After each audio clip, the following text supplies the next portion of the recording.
This presentation is called To Take a Walk, and it is on Barbara Rose Johns and how she led the way.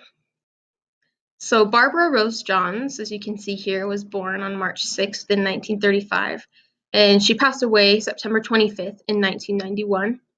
And at 16 years old, she basically became an American civil rights leader and pioneer. As you can see here to the right, that is a painting of her.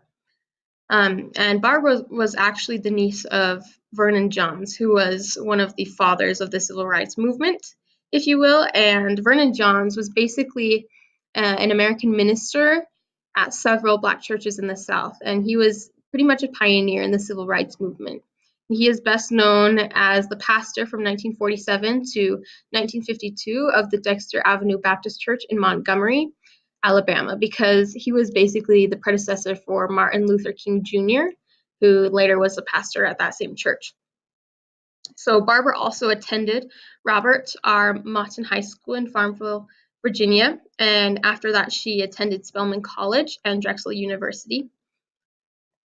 So what basically happened was on April 23rd, 1951, Barbara led a walkout with around 400 other Black students, and she decided to stand up and walk out to demand better facilities, as their facilities were very segregated and they weren't great, and they didn't have a lot of good resources, and they were definitely treated worse than the white students, and the white students were treated better over them. And so didn't have very good facilities, and Barbara basically decided that they would boycott their classes and boycott going to school until changes were made, until better facilities were given, and till people pretty much realized what was happening. And this basically led to segregation's end, actually.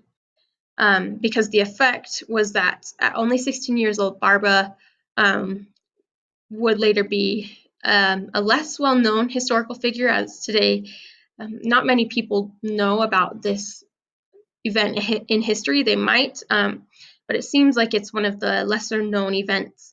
But because of this, she never really became famous, but her protests caused much more of an impact into the future, as the Supreme Court's 1954 historic decision to completely outlaw public school segregation was kind of propelled by this and by her actions.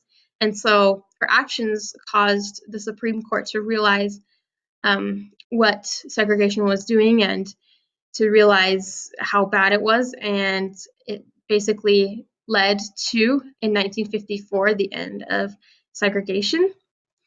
And these are my works cited.